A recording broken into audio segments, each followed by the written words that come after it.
రాజ్యసభ సభ్యులు ఒక్కొక్కరుగా అంబేద్కర్ గారు, ముఖ్యమంత్రి గారు, అంటే మిగతా అసోసియేషన్ కూడా ఉంటారని ప్రచారం ఆ విషయంలో ఏం చేస్తారు? బేసిక్లీ ఒకటి గుర్తుపెట్టుకోవాలి,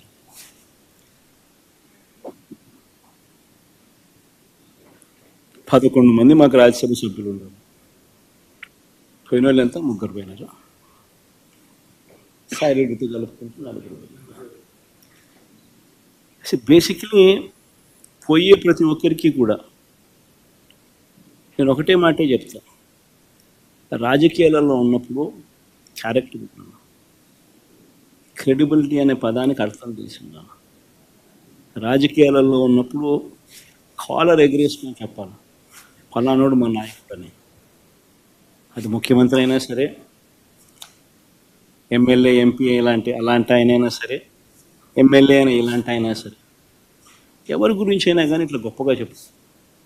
కానీ మనమంతటి మనమే ప్రలోభాలకు లొంగో, భయపడో, ఏదో కారణం చేత మనమంతటి మనమే మన వ్యక్తిత్వాన్ని, మన క్యారెక్టర్ని, మన క్రెడిబిలిటీని మనం పనంగా పెట్టి మనం కాంప్రమైజ్ అయ్యి అటువైపున మనం పోతే మన గౌరవం ఏంది,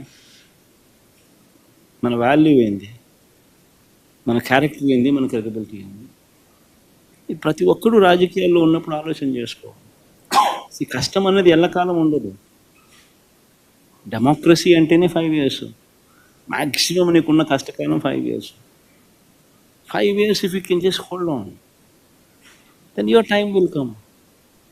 One should always have the patience, always have the character and credibility within ourselves to stand up. అది సాయిరెడ్డికైనా అంతే, పోయిన 3 ఎంపీలకైనా అంతే.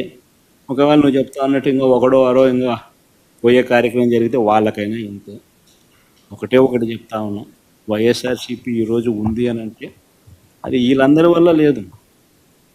వైఎస్ఆర్సీపీ ఈరోజు ఉంది అని అంటే దేవుడి దయ, ప్రజల ఆశీస్సుల వల్ల వైఎస్ఆర్సీపీ ఈరోజు ఉంది. ఒక లీడర్గా మనం ప్రవర్తించే తీరు తలెత్తుకునే విధంగా ఉండేట్టుగా ఎప్పటికీ ఉంటే ప్రజలు ఎప్పుడూ ఆశీర్వదిస్తారు.